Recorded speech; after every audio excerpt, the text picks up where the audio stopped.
Corona से सभी परेशान हैं, चाहे वह आम नागरिक हो या फिर देश के लिए शहीद हुए जवान के परिजन। जिला गाजियाबाद में संसद भवन पर हुए हमले में शहीद हुए देशराज मावी की मां इलाज के लिए दर दर भटक रही हैं। देखिए रिपोर्ट।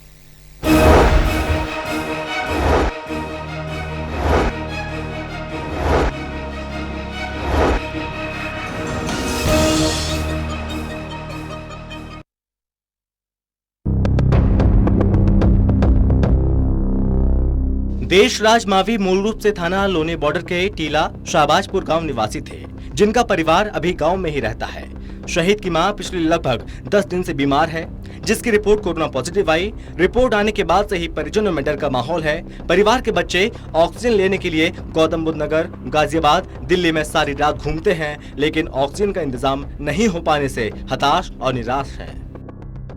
सविंदर मावी ने बताया कि उनकी माताजी की तबीयत पिछले कई दिन से खराब है। वो लगातार उनके इलाज के लिए अस्पतालों में मारे मारे फिर रहे हैं, लेकिन अपनी मां के लिए एक बेड का इंतजाम नहीं कर पा रहे हैं। वहीं उन्हें ऑक्सीजन की भी समस्या हो रही है, ऑक्सीजन भी उपलब्ध नहीं हो पा रही है। जैसे तैसे करके उन्होंने सिलेंडर का इंतजाम तो कर लिया, लेकिन ऑक्सीजन की व्यवस्था नहीं हो पा रही है। समस्या ये है जी, 4-5 दिन हो गए हमारे माताजी जो रिपोर्ट कोरोना पॉजिटिव आई है, और एक दिन तो सिलेंडर मिल गया, उससे चल रहा था, लेकिन अब कल से रात से जो है सिलेंडर ख़त्म है।